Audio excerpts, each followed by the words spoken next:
Assalamualaikum warahmatullahi wabarakatuh. Perkenalkan, nama saya Fadila Dwi Kurniawan dari Prodi D4 jurusan Teknologi Informasi Politeknik Negeri Jember golongan D, NIM E41182219. Di sini saya akan menjelaskan dashboard dan scorecard.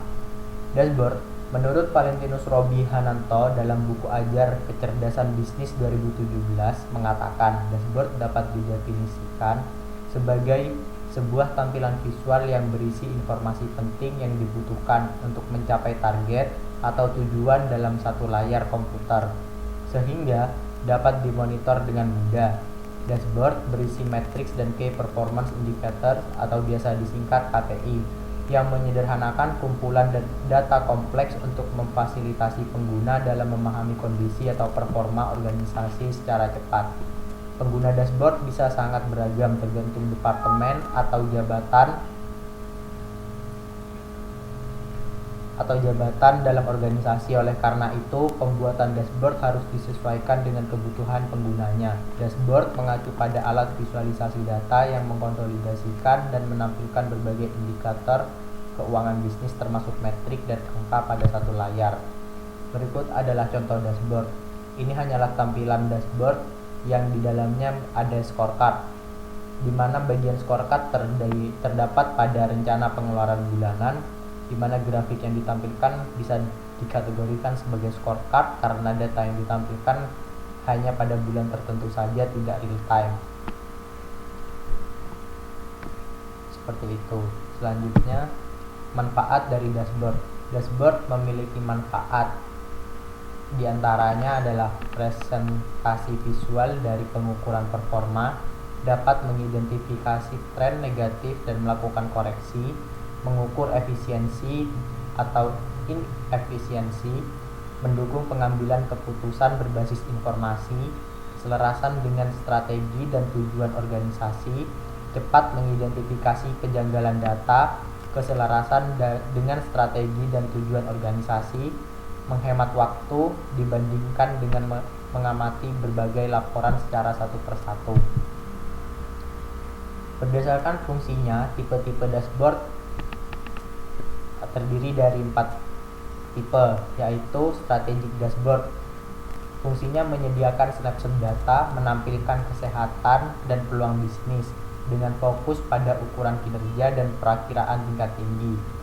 Selanjutnya, informational dashboard, hanya untuk menampilkan fitur, fakta, dan atau statistik. Mereka di sini adalah informational dashboard. Informational dashboard bisa statis atau dinamis dengan data live tapi tidak interaktif.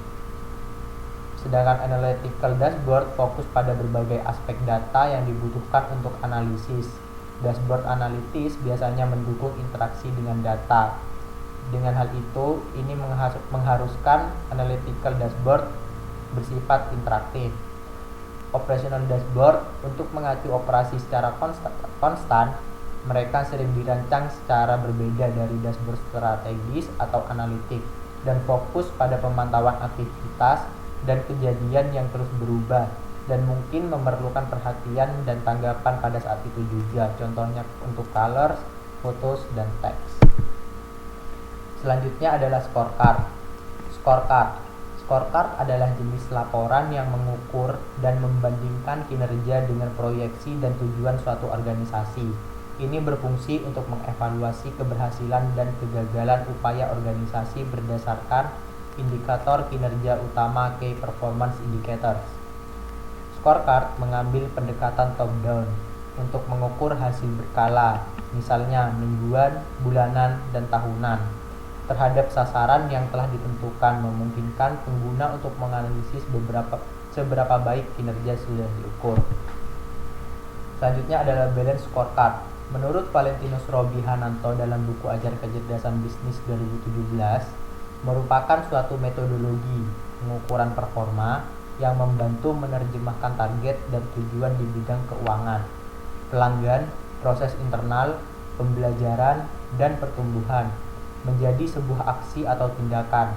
Kata balance pada BSC berarti seimbang. Artinya, BSC didesain untuk mengatasi keterbatasan sistem pengukuran yang hanya berfokus pada aspek finansial, pelanggan, proses bisnis internal, pembelajaran, dan pertumbuhan. Berikut adalah contoh dashboard, berikut adalah contoh scorecard. Scorecard di sini hanya menampilkan bidang tertentu saja, tidak kompleks dan up to date seperti dashboard. Pada scorecard di sini hanya ditampilkan total profit, yang dimana data yang diambil adalah progres per bulan.